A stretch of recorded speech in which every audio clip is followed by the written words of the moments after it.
Don't see where a camper was in the plans. That wasn't the plan.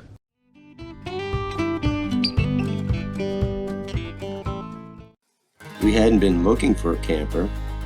Just one of those things in life.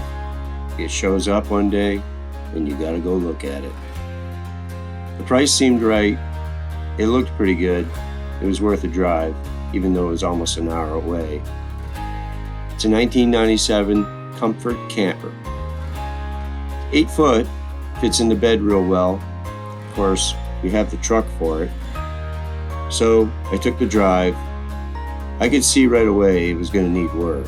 There was definitely a lot of rot in the overcab area where the bed is. There was some other weak areas that I could see where the jack stands were.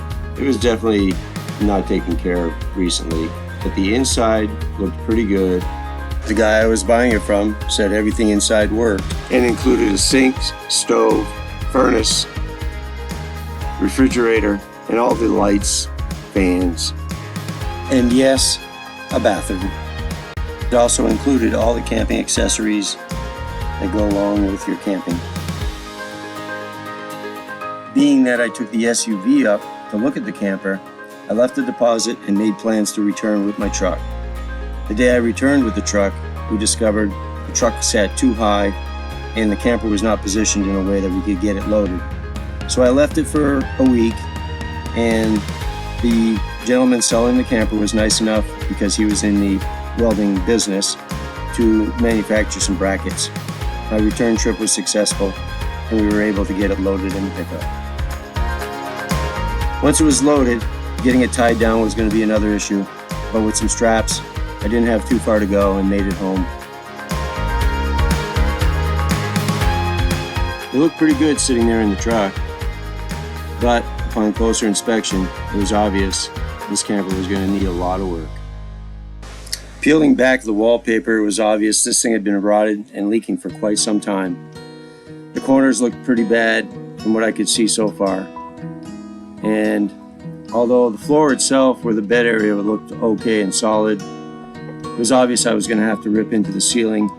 I just wondered how far the rot had already gotten. Starting to feel a little discouraged at this point and wondering if I had the ability to get this done, what I got myself into. But it's too late now. The more layers I peeled back, the more layers of rot I found, the more the pile of rot piled up outside. I was definitely in uncharted territory, ripping into a camper, which I had never done before. Here we go. Back inside, everything I touched seemed to just crumble at my touch. It was pretty obvious that somebody had already been here at one point and done some repairs. You can see this whiteboard. That's not factory. You can also see the corner, pretty rotted out. But some good news was, it wasn't completely rotted out. I did find some wood that hadn't been touched by water, but very little. The floor itself didn't look too bad other than the edges. I wasn't quite sure how to handle that at this point.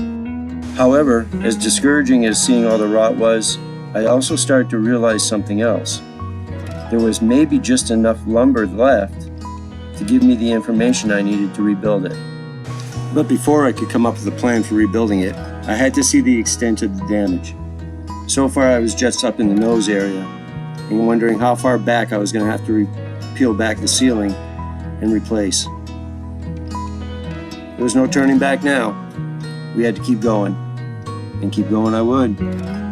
The more I peeled back the exterior siding, the more I could see the extent of the damage, but also I could see how it was constructed, which gave me hope, because from that, I felt more confident that I would be able to rebuild it. As you see, the rot was quite extensive, but I felt confident that I was going to be able to build the pieces I needed, given that there was enough there to tell me what I needed to build. So, we started.